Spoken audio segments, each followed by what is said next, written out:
Hello बच्चों। तो आज की क्लास में हम पढ़ने वाले हैं ग्रेविटेशन के बारे में। ठीक है, तो ग्रेविटेशन का नाम हमारे दिमाग में आते ही सबसे पहले हमारे दिमाग में आता है Newton.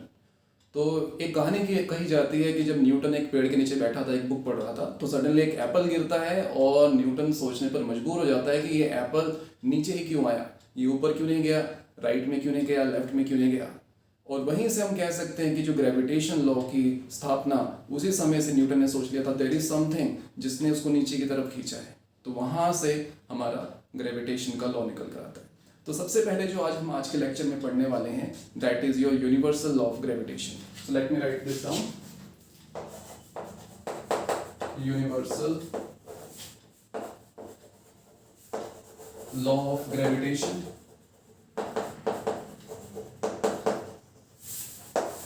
So this particular law is given by Newton, और यहाँ पर अगर हम बात करें, this law is applicable for point type masses.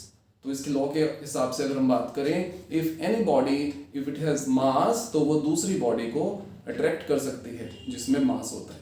तो इसमें हम क्या कह सकते हैं, suppose if we have 2 point masses like this, say this is mass m1 and this is mass m2, okay, and let us say the distance between them is r,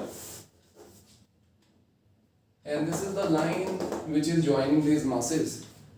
तो according to Newton, according to this particular law, इन दोनों के बीच में जो attractive force होती है, जिसको हम gravitational force बोलते हैं, that is directly proportional to the product of the masses. तो सबसे पहले तो यहाँ पे हम बात कर लेते हैं कि जो फोर्स होती है gravitational force, that is directly proportional to the product of the masses of the two bodies which are interacting. दूसरा, ये फोर्स आपकी इनवर्सली प्रोपोर्शनल होती है to the square of the distance between the two masses. तो उनके बीच में distance r है, तो it is inversely proportional to the square of the distance between the two masses. So अगर मैं इसको फॉर्मुलेट करूं, तो you can write this as f is directly proportional to m1 m2 upon r square. ठीक है, so this is our basic structure of this particular law.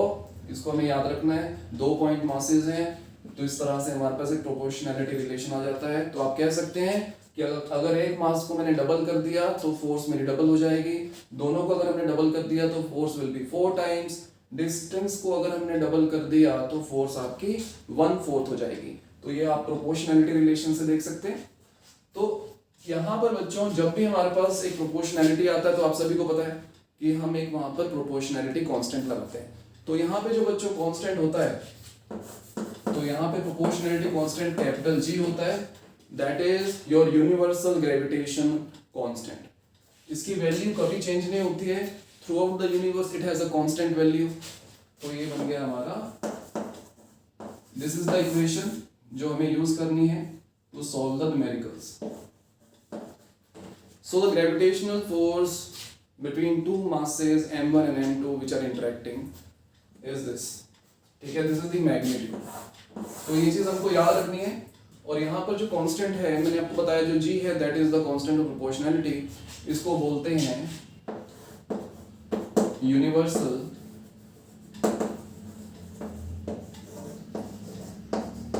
Gravitation constant. अब बच्चों ये कांस्टेंट है, तो इसकी एक वैल्यू होगी, तो इसकी वैल्यू आप याद रख लो, 6.67 into 10 raised to power -11 newton metre square kilogram raised to power -2। तो ये यूनिट बहुत इजीली आप डायमेंशनल एनालिसिस से निकाल सकते हो। ठीक है, तो इस वैल्यू को आपको याद रखना है। तो with this we can find the magnitude of gravitational force between two masses. तो इसी फॉर्मूले को अब इसमें थोड़ी सी और बातें करें तो देखें, यहाँ पर अभी मैंने आपको बताया कि जो ग्रेविटेशनल फोर्स है, इट इज ऑलवेज अट्रैक्टिव। तो हमेशा अट्रैक्टिव होती है। तो मास m1 पर अगर मैं कहता हूँ कि जो फोर्स है is this force on 1 due to mass 2 and this force is the force on 2 due to mass 1। तो बच्चों यहाँ पर हम क्या कह सकते हैं, ये दोनों जो फोर्सेस होंगी bye Newton's third law, F12 और F21 का जो मैग्नीट्यूड होगा बराबर होगा, ठीक है, but their directions will be opposite because the force is attractive. तो इनका मैग्नीट्यूड तो सिंपली हम लिख सकते हैं यहाँ पर F12 का magnitude is equals to F21 का मैग्नीट्यूड। और आप देख सकते हैं कुछ हम यहाँ पे इसकी इंपॉर्टेंट जो क्वालिटीज हैं इस पर्टिकुलर फोर्स की वो लिख सकते हैं। पहली चीज, ये आपकी सेंट्रल फोर्स है। बच्चों सेंट्रल फोर्स क्या होती है? The force which acts along the line joining the two masses. तो यहाँ पर हमारे पास दो मासेस हैं, उनके जो सेंट्रल लाइन है जो उनको ज्वाइन कर रही है उसी के अलोंग ये फोर्स एक्ट करती है, तो इसलिए इसको बोलते हैं सेंट्रल फोर्स। दूसरा, it obeys Newton's third law, action reaction पे आप कह सकते हैं कि इसने इस पर फोर्स लगाई तो इसने भी इस पर फोर्स लगाई, and both the forces are acting on different bodies या different point masses, so they form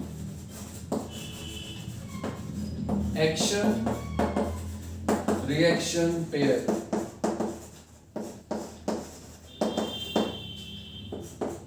okay, एक और इंपॉर्टेंट चीज होती है बच्चों ग्रेविटेशनल फोर्स की कि लॉन्ग रेंज फोर्स होती है। बच्चों लॉन्ग रेंज फोर्स क्या होती है? जो कि अगर डिस्टेंस आप बहुत ज्यादा भी कर दें still that force is substantial.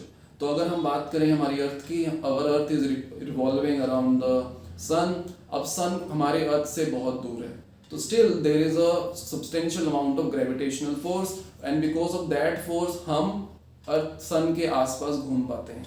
So you can say it is gravitational force is long range force। तो आप लिख सकते हैं यहाँ पर इसकी जस्टिफिकेशन क्या है कि जो हमारी अर्थ है it is revolving in its orbit because of the gravitational force, gravitational attraction between the sun and the earth. Your earth is revolving in its orbit due to this force.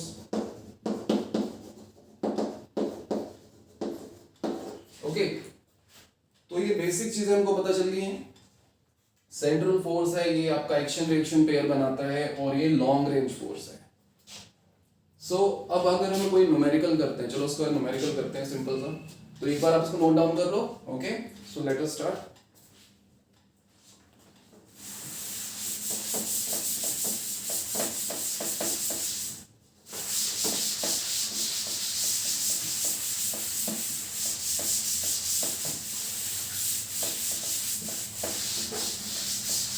Okay, तो एक simple सा question करते हैं बच्चों। देखो हमें दिया हुआ है 3 पॉइंट मासेस इस तरह से, ठीक है, और सभी का मास हम मान लेते हैं m है।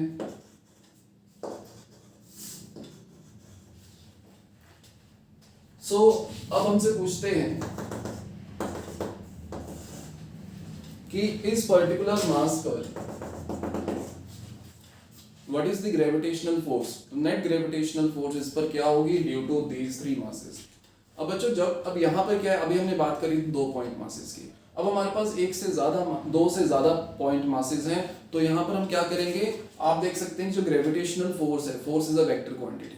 तो सबसे पहले आपको डिफाइन करना पड़ेगा your universal of gravitation in vector form. तो इस क्वेश्चन को आप तभी कर पाओगे जब आपको थोड़ा आइडिया होगा वेक्टर्स के बारे में, और अगर आप इसको वेक्टर फॉर्म में स्टडी करते हैं। तो इसको वेक्टर फॉर्म में देखते हैं पहले यूनिवर्सल लॉ ऑफ ग्रेविटेशन को। So universal law of gravitation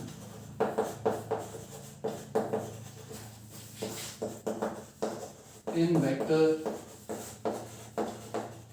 form, ठीक है। तो इसके लिए इस क्वेश्चन को मैं बाद में कराऊंगा आपको, उससे पहले हम वेक्टर फॉर्म में देखते हैं क्या होता है। तो सबसे पहले तो बच्चों मैं यहाँ पर अपना एक कार्टेशियन कोऑर्डिनेट सिस्टम बना देता हूँ इस तरह से। मान लो this is your x, this is your y, और हम ले लेते हैं 2 पॉइंट मासेस। तो हमने 2 पॉइंट मासेस ले लिए हैं, एक यहाँ पर है और एक मान लो कि यहाँ पर है। अब हम ड्रॉ करेंगे इनके पोजीशन वेक्टर। तो पोजीशन वेक्टर आप सभी को पता है, वेक्टर चैप्टर में आपने पढ़ा था कि अगर हम एक वेक्टर ड्रॉ करते हैं ओरिजिन से, like this, suppose this is your m1, so this will be बच्चों your position vector of m1. Similarly, if you draw a vector from the origin to the second mass, तो ये आपको मिल जाएगा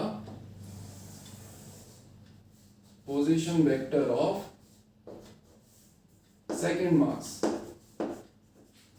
और हमें पता है कि ये जो फोर्स लगती है इन दो मासेस के बीच में वो सेंट्रल होती है, दिस इज m2. तो ये सेंट्रल फोर्स है, तो यहाँ पे मैं फिर से दिखा देता हूँ, this is your F12 which is the force on mass 1 due to mass 2, and this is your F21 force on mass 2 due to mass 1.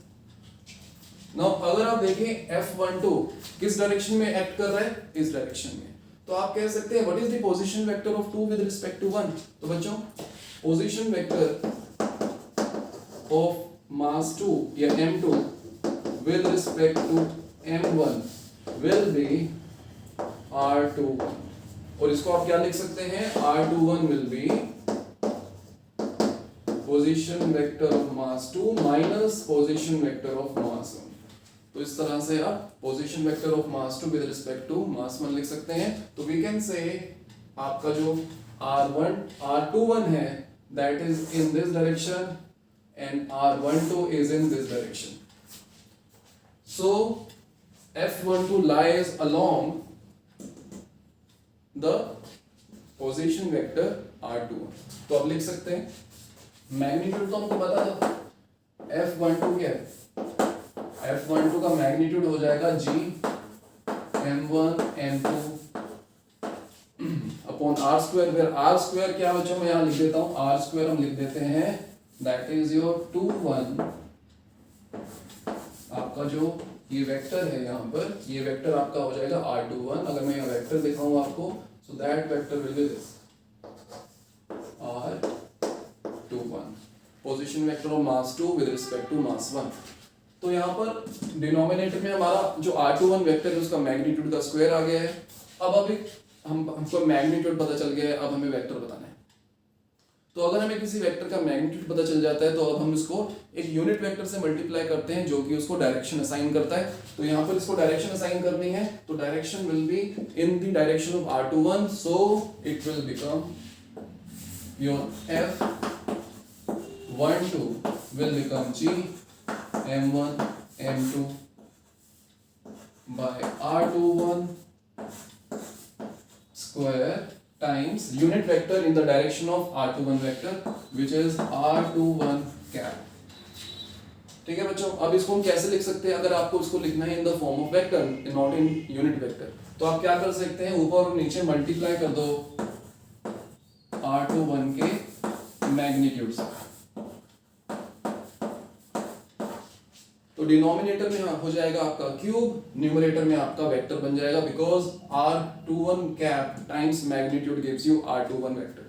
तो ये बन गया बच्चों आपका G m1 m2 upon r21 raise to power 3 और यहाँ पे आपका r21. So this is your बच्चों force on mass 1 due to mass 2 in vector form. Similarly, we can find the force F21. अब आपको पता है कि जो F21 होगा that will be opposite to F12. तो यहाँ पे लिख देते हैं.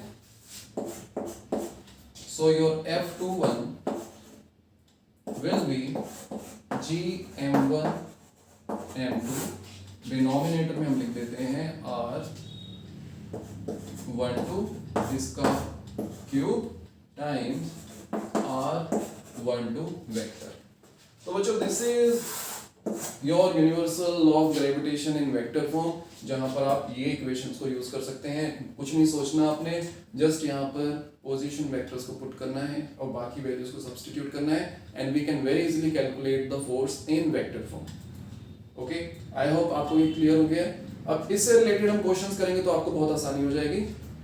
ठीक है, अब हम बात करेंगे जब दो से ज्यादा पॉइंट मासेस है उस केस में कैसे क्वेश्चन सॉल्व करेंगे। इसको आप एक बार नोट डाउन करो। ओके,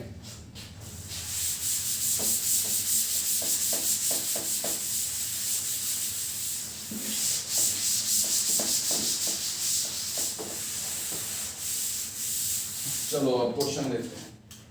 जो हमने क्वेश्चन स्टार्ट किया था उसी पे देखते हैं कि हमें चार मासेस दिए हुए हैं, एक, दो और इनके मिड पॉइंट पर एक है और एक यहाँ पर है। ओके, और इसके बीच में डिस्टेंस आपका d है, इसके बीच में डिस्टेंस आपका d है, इसके बीच में डिस्टेंस आपका d। Now we have to find, मैं को नाम दे देता हूँ। Say this is your mass 1, this is 2, this is 3, this is 4. Now we have to find the force on 1 due to all the other masses. तो बच्चों यहाँ पर क्या होता है, अगर हमें फोर्स निकालनी है तो आपकी जो ग्रेविटेशनल फोर्स होती है बिटवीन टू मासेस वो चेंज नहीं होती with the presence of other masses. तो यहाँ पर दिमाग में रखने वाली बात क्या है, जो ग्रेविटेशनल फोर्स है between two masses does not change with the presence of other masses। तो इसका मतलब क्या है कि अगर हमें 1 और 2 के बीच में ग्रेविटेशनल फोर्स की बात करनी है तो आप यूनिवर्सल लॉ ऑफ ग्रेविटेशन लगा सकते हैं। You can find the force of attraction. Similarly आप इन दोनों पर लगा सकते हैं, सिमिलरली आप 1 और 3 पर लगा सकते हैं, और आपके पास जितनी भी नेट फोर्स इस पर लग रही होगी that will be the vector sum of all the individual gravitational forces. तो इसको बच्चों एक और चीज बोलते हैं, इसको आप प्रिंसिपल ऑफ सुपरपोजिशन भी बोलते हैं। उसका मतलब क्या है वो भी थोड़ा सा एक बार देख लेते हैं। प्रिंसिपल ऑफ सुपरपोजिशन ये क्या कहता है, ये कहता है कि अगर मुझे 1 पर फोर्स की बात करनी है, force on 1, net force on mass 1, that will be force on 1 due to 2 plus force on 1 due to 3 plus force on 1 due to 4। तो बेसिकली क्या होगा, अगर आपको नेट फोर्स निकालनी है that will be the vector sum of all the forces जो उस पर एक्ट कर रही हैं। तो इस पर हमने तीनों की फोर्सेस लगा दी है और उनका अगर आप वेक्टर सम ले लोगे then you will get the net gravitational force on mass 1। तो अब हम इसी को यूज करेंगे, this is your principle of superposition. इसी को यूज करना है यहाँ पर। अब देखो मैं इसका एफबीडी बना देता हूँ। तो सबसे पहले तो हम बनाएंगे एफबीडी ऑफ मास 1, मैं इसको m1 बोल देता हूँ। जो सभी मासेस बराबर है यहाँ पर आप ऐसा लिख लो कि m1 is equals to m2 is equals to m3 m4 is equals to m। ठीक है, सभी मासेस बराबर है and we have to find the force on mass 1 with respect to due to all other masses। तो FBD बनाते हैं इसका। तो ये रहा आपका मास 1 और इस पर एक डाउनवर्ड डायरेक्शन में बच्चों फोर्स लग रही है। तो this is the force on 1 due to 4 और इस पर एक हॉरिजॉन्टल डायरेक्शन में 3 लगा रहा है। So that is force on 1 due to 3 और अगेन जो मास 2 है लेफ्ट डायरेक्शन में फोर्स लगा रहा है and that will B F1 2। और जो सिमेट्री से अगर देखें यहाँ पर मासेस बराबर हैं, डिस्टेंस सेम है, यहाँ पर भी मासेस बराबर है, डिस्टेंस सेम है। इन दोनों की बात करें मासेस सेम है और डिस्टेंस भी सेम है, तो इनका जो फोर्सेस होंगी all these forces F12 F13 F14 all these forces have the same magnitude. Same magnitude इसका मतलब मैं लिख देता हूँ यहाँ पर जो F12 है और आपका F13 and even F14 they have same magnitude जो होगा G m square इसलिए because सभी के दोनों के masses same है तो m1 into m2 will be m square divided by distance square of the distance between them that is d square क्योंकि सभी के केसेस में आपका डिस्टेंस सभी में बराबर है। So this is the magnitude। अगर इसको देखें तो बहुत इजीली आप कह सकते हैं कि ये दो फोर्सेस ये दोनों क्या है, इनका जो मैग्नीट्यूड है बराबर है, and they are opposite to each other इस तरह से, तो ये एक दूसरे को कैंसिल आउट कर देंगे. So what we have only the downward force, and this downward force is the net force. So आप कह सकते हैं कि जो आपका F1 होगा that will be equals to F14, और F14 आपका क्या है, दैट इज, मान लेते हैं कि जो डाउनवर्ड डायरेक्शन है दैट इज x, और इसको यूनिट वेक्टर में लिख देते हैं, तो ये आपका हो जाएगा g m² upon d² into i cap. इस तरह से आप इसको कर सकते हैं. आई होप आपको ये कंसेप्ट क्लियर हो गया है. प्रिंसिपल ऑफ सुपरपोजिशन कहाँ पर लगाना है. If we have more than one masses, वहां पर हम क्या करेंगे, if we have to find the net force on one mass, तो इसमें हम प्रिंसिपल ऑफ सुपरपोजिशन लगाते हैं. और ये बहुत इंपॉर्टेंट पॉइंट है, the force between two masses वो चेंज नहीं करती अगर कोई और मासेस वहां पर प्रेजेंट है, तो आप लगा सकते हैं यूनिवर्सल लॉ ऑफ ग्रेविटेशन. ठीक है, तो इसको नोट डाउन करो सभी. चलो हम आगे मूव करते हैं.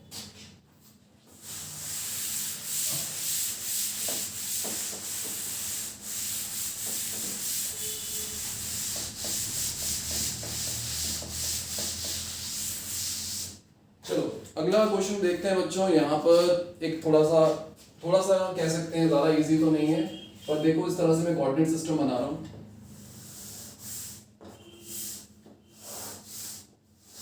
और यहाँ पर हम अप्लाई करेंगे universal law of gravitation along with principal of superposition. So this is your x, this is your y and this is your z. और हमें दिया हुआ है देयर आर 4 मासेस. मैं इसको बैक एक्सटेंड कर रहा हूँ. This is negative y, this is negative x.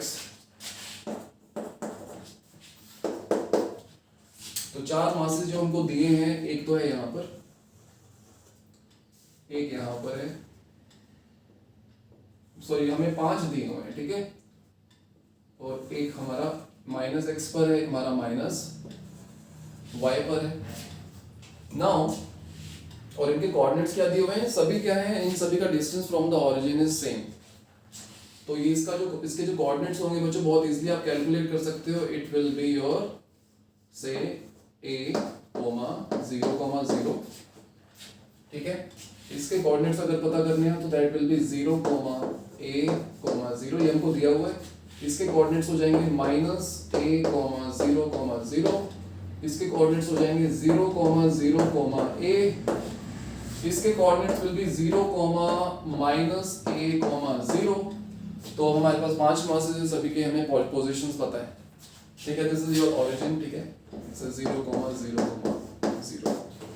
Now question क्या है, we have to find the gravitational force on the mass which is located on the z axis. ये मास, इस पर हमें gravitational force निकालनी है. So the question is find the gravitational force on this mass. इसमें भी हम मान लेते हैं सभी जो masses हैं वो आपके आइडेंटिकल है. सो यहाँ पर मास m है, ये भी मास m मान लेते हैं फॉर सिंप्लिसिटी. इसको भी m ले लेते हैं. This is also m. So all these masses are identical. तो force on mass placed on z axis. तो z एक्सिस पर एक ही मास है, ये इस पर हमें निकालनी है फोर्स. तो यहाँ पर हम लगाएंगे universal law of gravitation in vector form. तो कैसे लगाना देखो. सबसे पहले तो मैं इनको नाम दे देता हूँ ताकि हमें थोड़ी आसानी हो जाए. तो इसको बोल देते हैं, ये हमारा 1 है, this is 2, this is 3, this is 4 and this is 5. तो हमें 5 पर फोर्स निकालनी है. तो यहाँ पे हम लगाएंगे प्रिंसिपल ऑफ सुपरपोजिशन. तो प्रिंसिपल ऑफ सुपरपोजिशन के हिसाब से जो F5 होगा, the net force on mass number 5 will be force on 5 due to 1 plus force on 5 due to 2 plus force on 5 due to 3 plus force on 5 due to 4. तो इस तरह से हमें जितने भी मासेस हैं अदर देन दैट पर्टिकुलर मास, इन सभी की यहाँ पर हमें अट्रैक्टिव फोर्स निकालनी है. तो अगर आप देखें, मैं अगर ऐसा थोड़ा आपको दिखा देता हूँ कैसे फोर्सेस दिखेंगे आपको.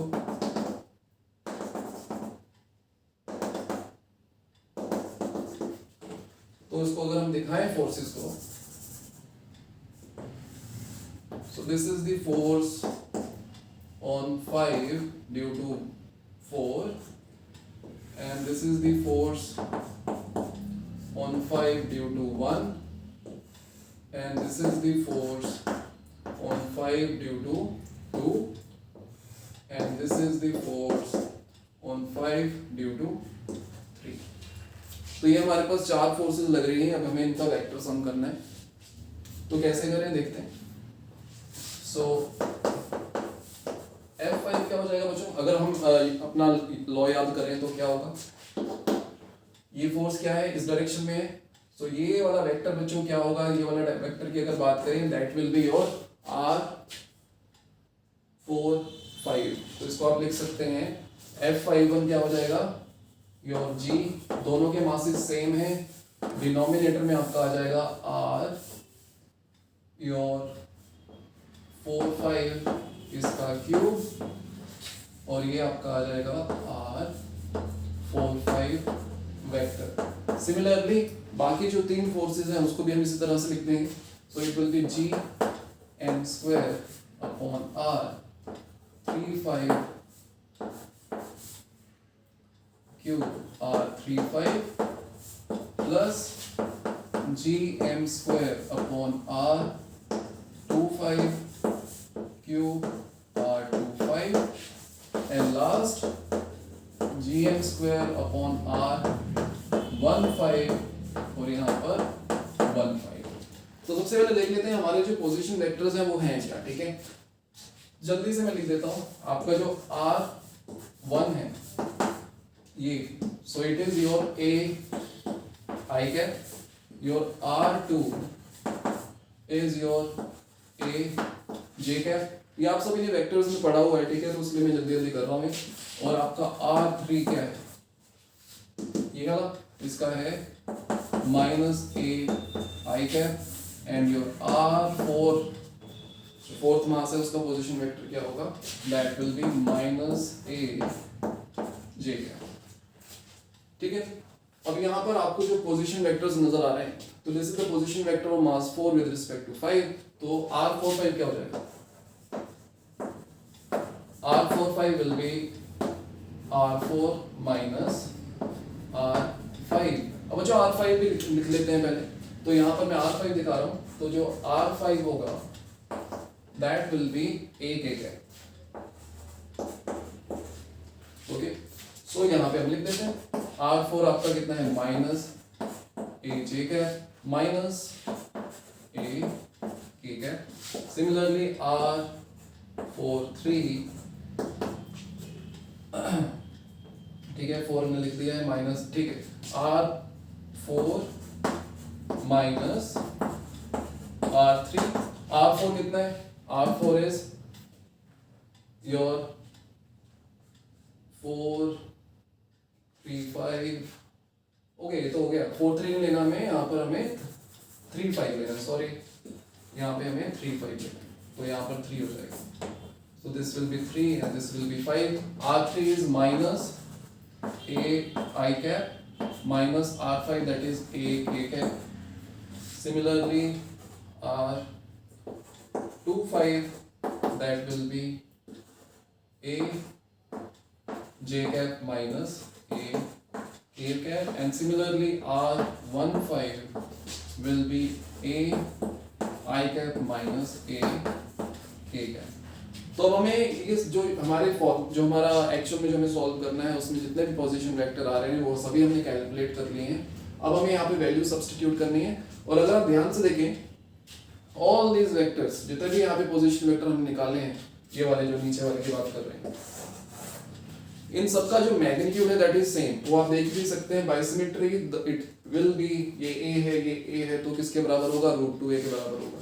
तो आप लिख सकते हैं योर R4 5 इसका magnitude is same as R3 5 is same as R2 5, same as R1 5, and it is equals to square root of A square plus A square. So it comes out to be your √2A. तो ये हमको मिल गया. सबका ये magnitude बराबर है और न्यूमरेटर में gm स्क्वायर आ रहा है हमारे पास, तो f5 क्या हो जाएगा बच्चों, f5 will be gm square divided by √2a cube, और यहाँ पर सभी वेक्टर्स लिख दो एक बार। r45 कितना है, this minus a j cap minus a k cap, और एंड देन योर 35 आपका ये रहा minus a i cap minus a k cap, then your 25 का है हमारा ये रहा plus a j cap minus a k cap, and then your this r15, okay, that is plus a I cap minus a k cap, ठीक है। तो अब देखो इसमें क्या करेंगे हम, माइनस ए जे कैप और यहाँ पर प्लस ए जे कैप है तो ये कैंसिल हो गया, यहाँ पर माइनस ए आई कैप है, यहाँ पे प्लस ए आई कैप है तो ये कैंसिल हो गया, तो you will have minus 4 A cap यहाँ पर मिल गया हमें। सो अल्टीमेटली हमको क्या मिला, माइनस 4 जी एम स्क्वायर और साथ में के cap into A divided by, इसको आप लिख सकते हो बच्चों √2 का क्यूब क्या हो जाएगा, 2√2 हो जाएगा। सो 2√2 और ये आपका a cube and it comes out to be minus 2g m square a cap divided by √2 a square. So that is the answer, ठीक है बच्चों, उसको एक बार नोट डाउन करो।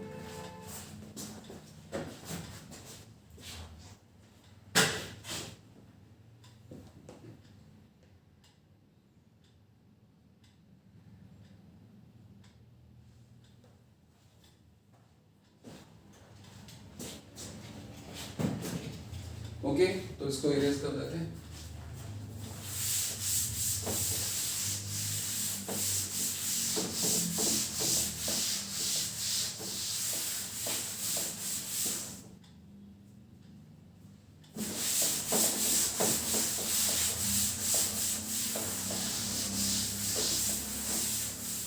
ओके तो हमने यहाँ पर मेजरली हमने देख लिया कि किस तरह से हमने अप्लाई करना है, किस तरह से हमने वेक्टर फॉर्म लगाने हैं यूनिवर्सल लॉ ऑफ ग्रेविटेशन की। तो अब हम बात करेंगे बच्चों एक अनदर इम्पॉर्टेंट कंसेप्ट जिसको हम बोलते हैं ग्रेविटेशनल फील्ड, तो उसके बारे में बात करते हैं।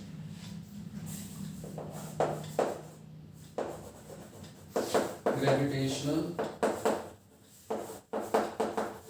फील्ड, अब बच्चों ग्रेविटेशनल फील्ड क्या होती है, तो नॉर्मली क्या होता है, अगर हमारे पास एक मास है वो अपने आसपास एक फील्ड क्रिएट करता है जिसको बोलते हैं ग्रेविटेशनल फील्ड। अगर कोई मास उस फील्ड में हम रखते हैं it will experience a gravitational force of attraction, तो उस रीजन को हम बोलते हैं अगर वहां पे हम कोई मास रखें उस पर फोर्स लगे ग्रेविटेशन की।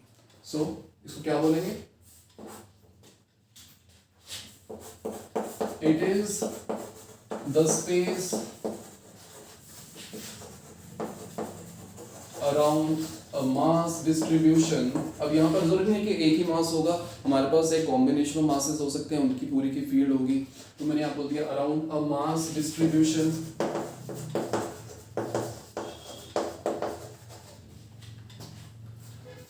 Where if a test mass is placed then it will experience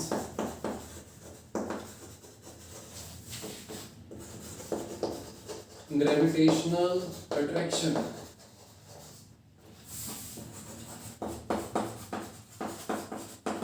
ठीक है, तो हमने क्या करा, फील्ड हमारे पास एक मास डिस्ट्रीब्यूशन है, कुछ भी हो सकता है, 10 मास 20 मास कुछ भी हो सकता है। उन्होंने अपने आसपास एक फील्ड क्रिएट कर दिया, एक स्पेस है उसके आसपास, अगर उस फील्ड में उस स्पेस में अगर हम कोई मास रखते हैं उस पर एक ग्रेविटेशनल अट्रैक्शन लगती है, तो अगर ऐसे लगेगी, अगर लगती है then that particular mass is in the field of some mass distribution.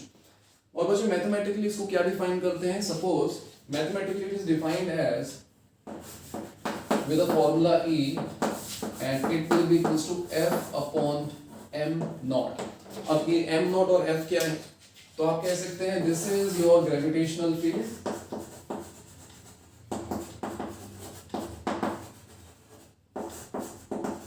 and this is the gravitational attraction on the test mass. Gravitational force on test mass and this is your बच्चों test mass. अब इसको test मास क्यों बोलते हैं बच्चों? अब जो test मास होता है उसका जो मैग्नीट्यूड होता है, उसका जो मास होता है that is negligible in comparison to the mass distribution. ऐसा क्यों? अगर बच्चों हमारे टेस्ट मास का कुछ सब्सटेंशियल मास हो तो उस केस में ये जो फील्ड प्रोड्यूस कर रहे हैं हमारे मास डिस्ट्रीब्यूशन, उस फील्ड को ये ऑल्टर कर देगा, तो हमारे पास एक एग्जैक्ट अच्छी वैल्यू नहीं आएगी फील्ड की. तो इसलिए this m naught has to be negligibly small. तो should be negligibly small so that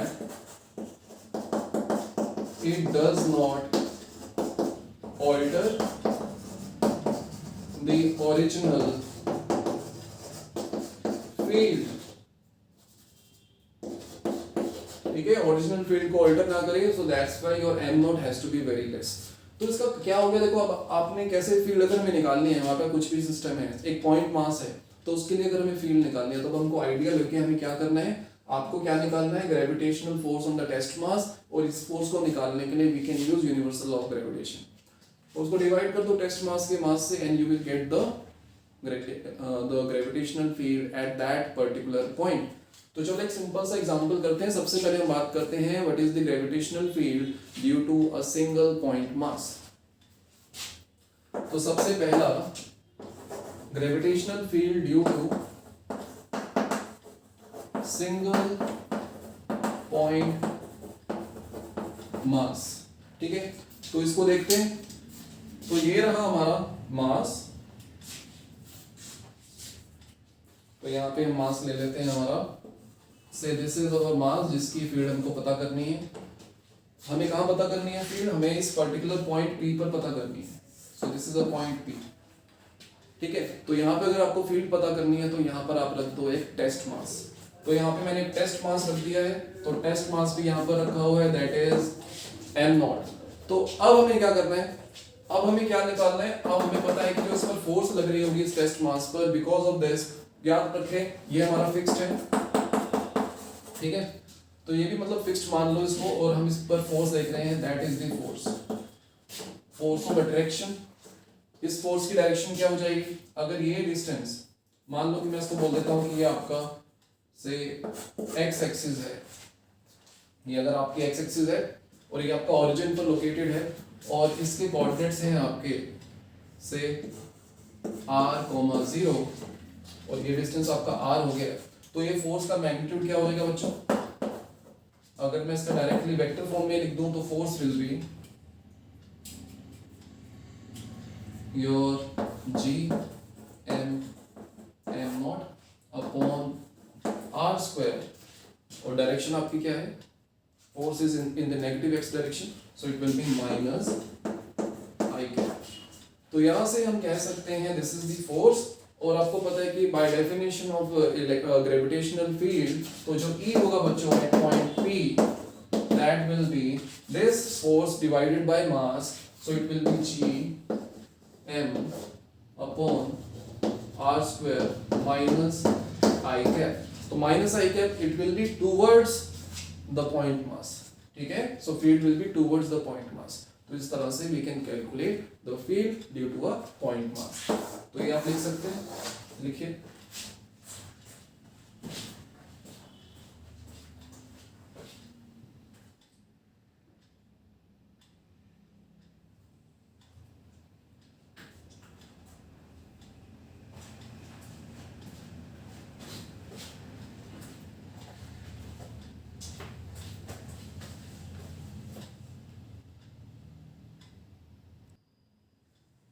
okay तो अभी हमने पढ़ लिया था कि पॉइंट मास के कारण जो हमारी ग्रेविटेशनल फील्ड है उसका मैग्नीट्यूड क्या होता है और किस तरह से वो एक्ट करती है, it is always towards the point mass. तो अब उसी पर एक एग्जांपल करते हैं, क्वेश्चन करते हैं। तो क्वेश्चन में हमारे पास क्या है, देखो अब आपको क्या दिया हुआ है, एक थिन रॉड दी हुई है, उसका मास आपको m दिया हुआ है और उसकी लेंथ l दी हुई है इस तरह से। तो देखो यहाँ पर आपको दिया हुआ है एक रॉड, तो this is a rod, thin rod, और इसका जो मास है that is capital M and the length is capital L। अब इस रॉड के एक्चुअल पॉइंट पर, इस पर्टिकुलर पॉइंट पर P पर we have to find what is the gravitational field, और आपको डिस्टेंस अगर मैं बोलूं this is your L and this distance से is say x, okay x की जगह पर a ले लेते हैं बिकॉज x हमको थोड़ा सा वेरिएबल लगता है, तो उसको a ले लेते हैं। सो अब हमें फील्ड निकालना है p पॉइंट पर, तो कैसे निकालें, और हमें पता है कि यूनिवर्सल लॉ ऑफ ग्रेविटेशन या अगर हमें इलेक्ट्रिक फील्ड निकालना है तो दोनों केसेस में आप पॉइंट मासेस को कंसीडर करेंगे। तो यहाँ पर अब हमें पॉइंट मास की तरह इसको लेना पड़ेगा। तो कैसे लें बच्चों, देखो तो हम क्या करेंगे, हम अपनी इस रॉड को पॉइंट मासेस में तोड़ लेंगे। तो we will take a very small, infinitesimally small element जिसका मास होगा dm, और इसकी जो लेंथ होगी, मान लेते हैं इसकी जो लेंथ है that is dx, so length is dx, और इसकी location from point P is x। तो मैंने क्या लिया, एक पॉइंट मास लिया, उसकी लेंथ है dx और उसका मास है dm, और उसकी लोकेशन क्या है, it is at a distance x from the point P जहां पर हमको ग्रेविटेशनल फील्ड निकालना है। तो कैसे करें बच्चों, देखो dm, और ये यूनिफॉर्म रॉड है मान लो, तो यूनिफॉर्म रॉड है, थिन लिख देता हूं, थिन रॉड। तो आपका जो एलिमेंटल मास है, एलिमेंटल मास dm, वो क्या होगा बच्चों, यूनिफॉर्म रॉड है, सो dm विल बी मास पर यूनिट लेंथ। तो आपकी टोटल जो मास है रॉड का डिवाइडेड बाय उसकी total length into your dx, so this is dm। तो हमें मास मिल गया है। अब इस पॉइंट मास के कारण यहाँ पर जो फील्ड होगी उसका मैग्नीट्यूड क्या होगा, तो यहाँ पर जो फील्ड है मान लो दैट इज dE, सो जो dE है उसका magnitude will be g dm upon x square. ठीक है, यही फॉर्मूला हमने डिराइव किया था। तो इसको अगर हमें यूज करना है तो क्या करें, dm की वैल्यू यहाँ पे सब्स्टिट्यूट कर देते हैं। सो dE will be g dm आपका हो जाएगा m by l dx divided by x square. ठीक है, तो ये एक पॉइंट मास के कारण हो गया। अब आप क्या करोगे बच्चों, इस केस में हम यूज करेंगे कैलकुलस। तो अब हम इसको इंटीग्रेट करेंगे थ्रू आउट द रॉड। तो इंटीग्रेट करना है आपने, क्यों इंटीग्रेट कर सकते हैं, because if I take any other element, उसकी जो फील्ड होगी यहाँ पर वो भी टूवर्ड्स द पॉइंट मास होगी, लेफ्ट साइड पर होगी। तो ऑल द फील्ड जो डी की हम बात कर रहे हैं वो सेम डायरेक्शन में है, तो आप इसको इंटीग्रेट कर सकते हैं और इसको एल्जेब्रिकली यू कैन ऐड। तो इसलिए हम इंटीग्रेशन यहाँ पर लगा सकते हैं। तो यहाँ पर अगर हम इंटीग्रेशन लगाएं तो आपको क्या मिलेगा, देखो सो DE, इसको अगर हम इंटीग्रेट करते हैं you will get the magnitude of the field due to this rod at point P is equals to, जो constant terms है उनको बाहर निकाल देते हैं इंटीग्रेशन से, और यहाँ पर आपको मिलेगा dx अपॉन x स्क्वायर। बच्चों यहाँ पे जो लिमिट है आप देखो, ये जो एलिमेंट है या तो एक्सट्रीम पोजीशंस देख के कहाँ पर ले सकते हैं इस एलिमेंट को। ये एलिमेंट आपका यहाँ पर एक्सट्रीम राइट पर हो सकता है, ये एलिमेंट आपका एक्सट्रीम लेफ्ट पर हो सकता है। तो अगर ये एक्सट्रीम राइट पर होगा तो we will get the lower limit, lower limit will be a। अगर ये एलिमेंट आपका लेफ्ट हैंड पर है then will get the upper limit, तो upper limit will be a plus capital L। तो उसको हम लिख सकते हैं limit will be a to a plus capital L। तो यहां से अब इसकी इंटीग्रेशन क्या होती है, यहां पर आप यूज करोगे ये वाला फॉर्मूला, देखो इंटीग्रेशन ऑफ x रेज्ड पर n dx। तो बच्चों इसकी इंटीग्रेशन होती है x रेज्ड पर n+1 बाय n+1। ठीक है, so this is the integration. अब यहाँ पर हम लगा देते हैं, तो अब यहाँ पर ये आपका क्या हो जाएगा, x रेस्ट पर -2, तो n की जगह पर -2 है, तो यहाँ पर हो जाएगा -2 + 1 दैट इज -1, नीचे भी -1, so this thing will become gm/l -1/x, और लिमिट है हमारी a से a + l, तो यहाँ से हमारे पास आंसर क्या आया देखो, gm/l and -1/a + l plus 1/a, so थोड़ा रीअरेंज कर देते हैं, so it will come out to be gm और it will be -a plus a plus l, denominator में आपका आ जाएगा l a plus l, a से a कैंसिल, और ये जो l से l कैंसिल हो जाएगा, so we will have gm a times a plus l. तो बच्चों this is the magnitude of the field, net field at point P due to this uniform thin rod. ठीक है, इसको एक बार नोट डाउन करिए। ओके, तो हमें एप्लीकेशन आ गई है कि अगर हमें पॉइंट मास है उसके कारण फील्ड अगर निकालनी है तो हम कैसे निकाल सकते हैं। तो यहाँ पर आप कह सकते हैं कि हमने sort of a principle of superposition ही लिया है, तो हमने अलग अलग मासेस लिए थे और उसके कारण उन सभी को एड अप कर दिया and we will get the net field at point P। चलो आगे देखते हैं। ओके,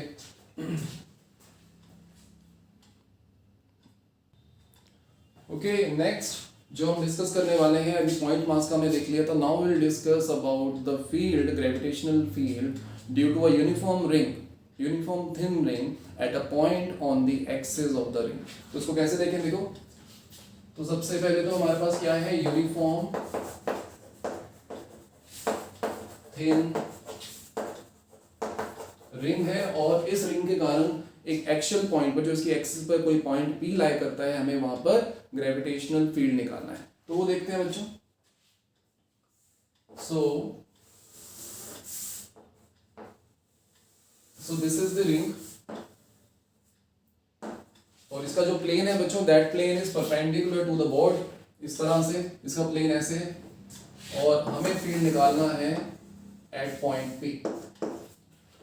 ओके, तो इसको करने के लिए क्या करेंगे, सबसे पहले हम देख लेते हैं हमें क्या क्या गिवन है। इसका मास हमको दिया हुआ है बच्चों, मास इज कैपिटल M, इसका radius is also given, that is capital R, radius is capital R, so this radius is capital R, and this distance, ये जो डिस्टेंस है आपको, इसको हम ले लेते हैं से this distance is A, okay, A, तो we have to find at P। तो यहाँ पे क्या क्या हमारे पास कांस्टेंट है, A is constant because we have to find the field at a particular point, A is constant, R is constant। now अब हमें देखना है यहाँ पे फील्ड क्या होगी। तो इसको करने का बहुत सिंपल सा तरीका है, क्या करेंगे, हम एलिमेंट लेंगे, बिकॉज हमारा जो यूनिवर्सल लॉ ऑफ ग्रेविटेशन है वो पॉइंट मासेस के लिए एप्लीकेबल है, तो यहाँ पर हम एलिमेंट लेकर काम करेंगे। तो सबसे पहले तो हमने एलिमेंट लेना है, तो यहाँ पर हम ले लेते हैं।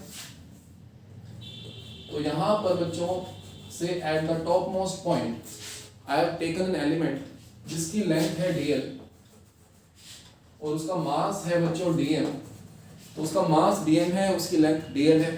अब इस पॉइंट मास से जो यहाँ पर फील्ड होगी, मान लो कि वो फील्ड है, so this field is de, okay, और इस d का ये एंगल हम बोल देते हैं, this angle is theta. So D is making a angle theta with the horizontal। तो अब हमें फील्ड निकालनी है, तो अब देखो सिमिलरली इसके डायमीटर की ऑपोजिट एंड पर अगर मैं एक और एलिमेंट लेता हूं, मैंने यहां पर भी ले लिया, आइडेंटिकल एलिमेंट है, इसकी लेंथ भी dl है, तो इसके कारण जो फील्ड होगी बच्चों, that field will also be in this direction, यहां इस पर्टिकुलर डायरेक्शन में होगी।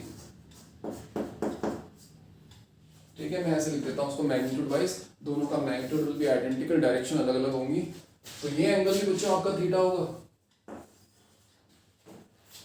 तो इन दो एलिमेंट्स की अगर हम बात करें, इनके कारण जो फील्ड है उसका magnitude will be same due to symmetry, but अगर आप देखो मैं इनके वर्टिकल कंपोनेंट अगर लूं तो vertical component of this field will B D sine theta, और इस वाले का क्या हो जाएगा डी साइन थीटा।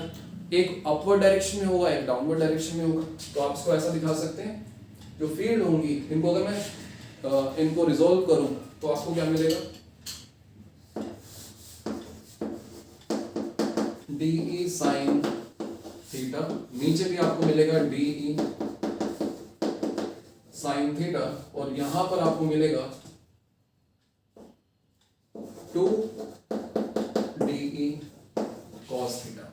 तो हम क्या कह सकते हैं यहां पर कि आपकी जो ये वर्टिकल में जो फील्ड है due to these two diametrically opposite end पे जो हमने मासेस लिए हैं, पॉइंट मासेस लिए हैं, उनकी जो फील्ड होगी in the vertical direction that will cancel out, मतलब at a direction which is perpendicular to the axis, axis के परपेंडिकुलर डायरेक्शन में फील्ड कैंसिल हो गया है। सो आपको क्या करना है, केवल आपको वही डायरेक्शन में फील्ड लेना है which is along the axis, कुछ नहीं करना, ठीक है। तो हमको केवल ये वाला कंपोनेंट लेना है डी cos थीटा। तो ये हमको क्लियर हो गया कि डायमेट्रिकली ऑपोजिट एंड पर अगर हम कोई भी एलिमेंट्स लेंगे उनके कारण जो फील्ड होगी उसका जो वर्टिकल कंपोनेंट है वो कैंसिल आउट हो जाएगा। तो यहाँ पे मैं लिख सकता हूँ field due to diametrically opposite element in the vertical direction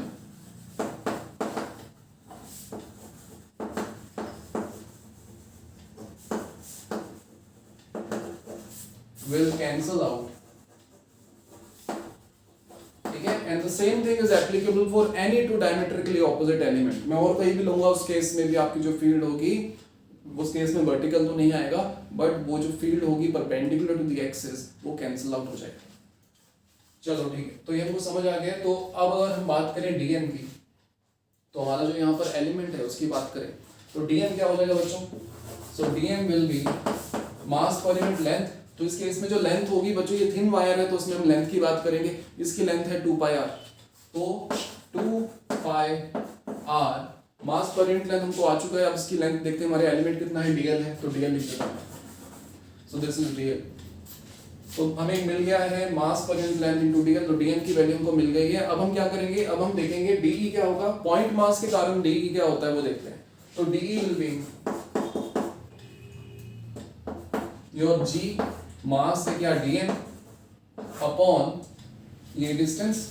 अब बच्चों ये डिस्टेंस जो है दैट इज अ हाइपोटेन्यूज। अगर इस ट्राइंगल को आप देखें, मैं अगर यहाँ पर एक ट्राइंगल बनाऊं, this is your a, this is your r, so this will be square root of r square plus a square। तो हमने यहाँ पे सिंपल पाइथागोरस थ्योरम लगा दिया। तो यहाँ से आपको मिल गया डिनोमिनेटर में क्या होता है फॉर्मूले में डिस्टेंस का स्क्वायर, तो इसका जो डिस्टेंस का स्क्वायर होगा that will B r square plus a square। Okay, now हमें केवल हॉरिजॉन्टल कंपोनेंट लेना है, तो हमें cos थीटा से मल्टीप्लाई करना पड़ेगा। So de cos theta will be g, dm को मैं लिख देता हूं m upon 2 pi r dl into cos theta.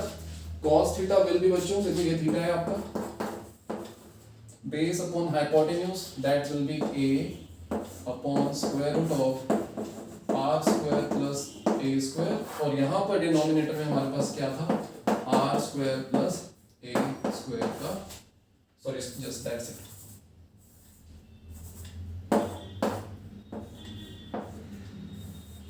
Okay, तो इसको सिंप्लीफाई करते हैं। अब आप देख सकते हैं इसमें हमें क्या मिला, देखो अब इसको हमें इंटीग्रेट करना है थ्रू आउट द रिंग, तो इसको इंटीग्रेट कर देते हैं। तो यहाँ पर हम इंटीग्रेशन करेंगे, और यहाँ पर बच्चों जो इंटीग्रेशन होगी मेरी वो मेरी क्या हो जाएगी थ्रू आउट द रिंग, तो 0 से 2 पाई r तक मेरी इंटीग्रेशन होगी। तो इसको हम लिख सकते हैं आपकी जो फील्ड होगी E, उसका जो मैग्नीट्यूड होगा उसकी direction will be towards the centre of the ring. आप देख सकते हैं इनका जो हॉरिजॉन्टल कंपोनेंट है उसकी direction will be towards the centre of the ring.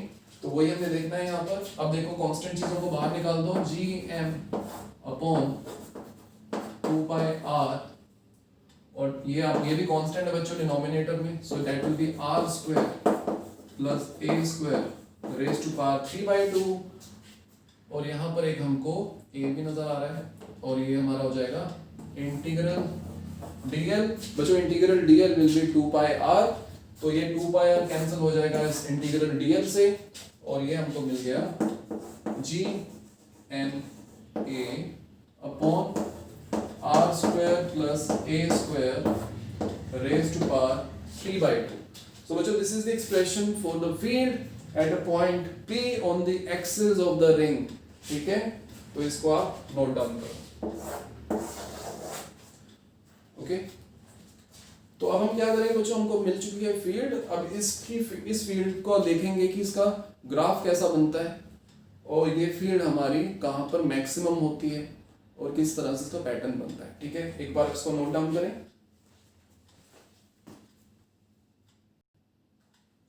Okay, तो यहाँ पर हमने एक्सप्रेशन डिफाइन कर लिया था, आपकी जो ग्रेविटेशनल फील्ड है due to a ring point P जो कि एक्सिस पर है वो क्या है, इसके बराबर है। तो अब हमें देखना था कि इसका ग्राफ कैसा बनता है बच्चों, क्योंकि ग्राफ एज इट इज नीट या जे में पूछ लेते हैं कि इसका नेचर क्या होगा ग्राफ का। तो यहाँ पे इसका ग्राफ देखो आप, सबसे पहले मैं यहाँ पर बोल देता हूँ कि ये डायरेक्शन जो है बच्चों, this direction is positive x, this direction is negative x. तो अगर हम देखें इसे, हमारा जो एक्स है वो अगर हम वेरी करेंगे तो फील्ड में क्या चेंजेस आएंगे, अगर पी पॉइंट को हम पास में लेकर जाते हैं या दूर में लेकर जाते हैं तो हमारी फील्ड में क्या चेंजेस आएंगे, उसका ग्राफ हम देख रहे हैं। तो यहाँ पर अगर हम ग्राफ बनाए इसका बच्चों, so this is your E,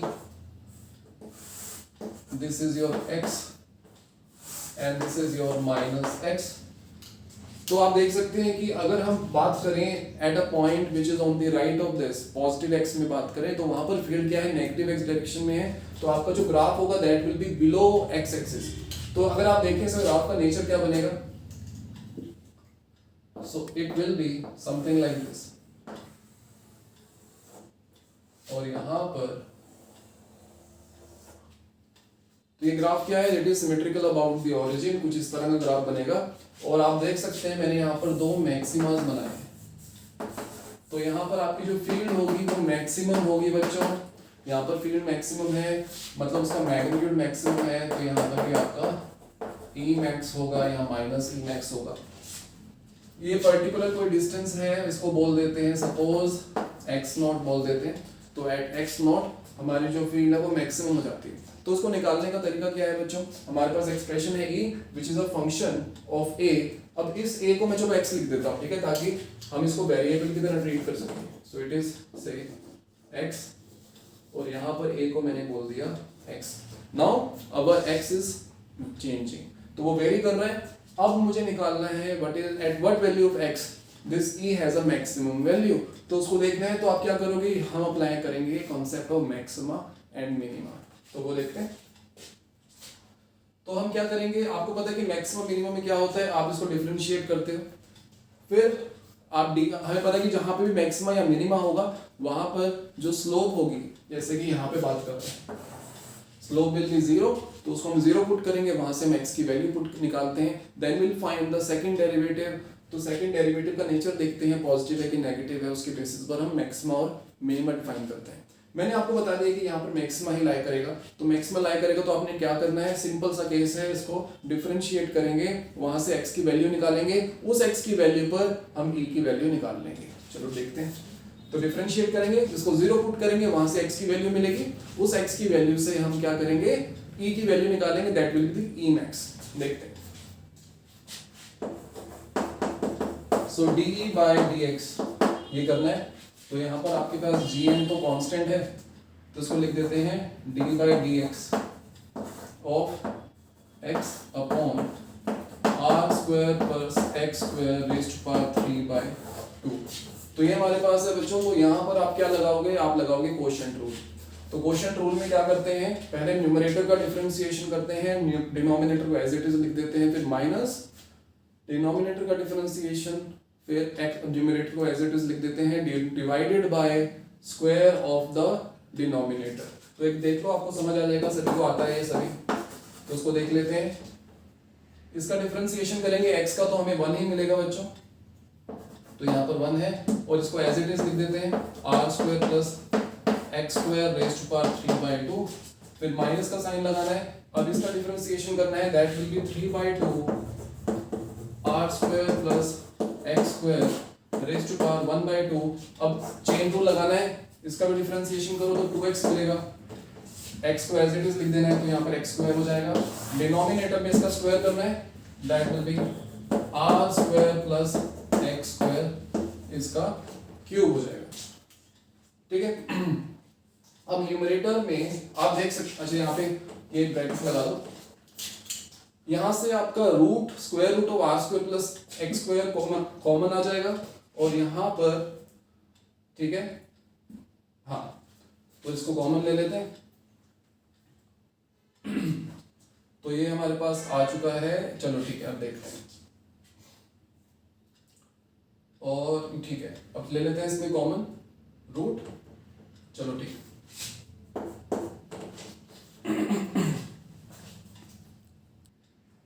okay, तो यहाँ पर हम पहुंच चुके थे, अब यहाँ पर स्क्वायर रूट कॉमन ले लिया हमने, देखो क्या क्या मिलता है हमें। तो यहाँ से gn square root of r square plus x square, denominator में आपका है r square plus x square इसका क्यूब। अब देखो यहाँ पे क्या बचा, यहाँ पर आपको मिलेगा, आपने स्क्वायर रूट यहाँ पर कॉमन ले लिया है तो यहाँ पे बचेगा आपका r square plus x square, और यहाँ पर ये 2 से 2 कैंसिल हो गया तो आपको मिला -3 एक्स स्क्वायर। डिनोमिनेटर में तो हमने देख लिया, डिनोमिनेटर में तो आपका यही है।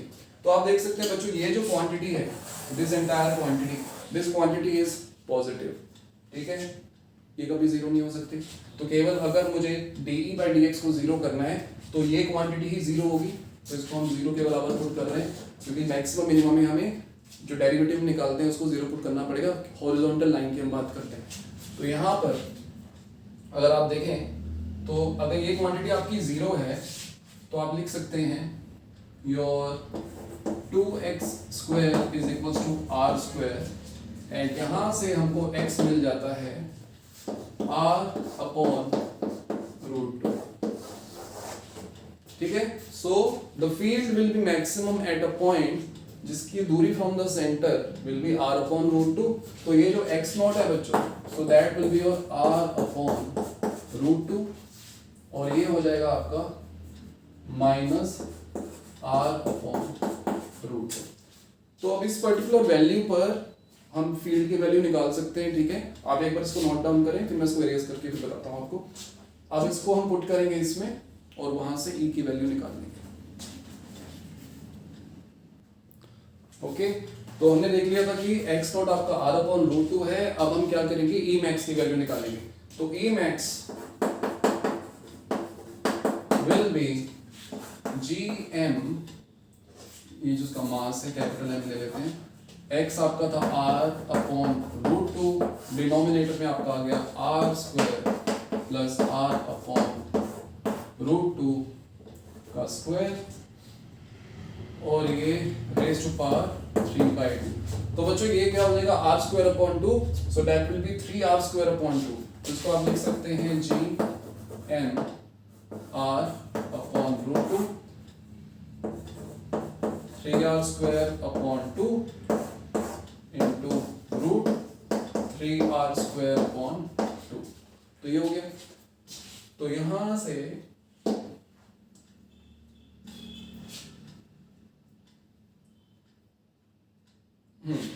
ठीक है, तो यहाँ पे देख लो क्या बनता है हमारे पास, gm r/√2 into 3/2 r square. तो यहाँ से आपको मिला r बाहर, और ये हो गया आपका रूट 2/3।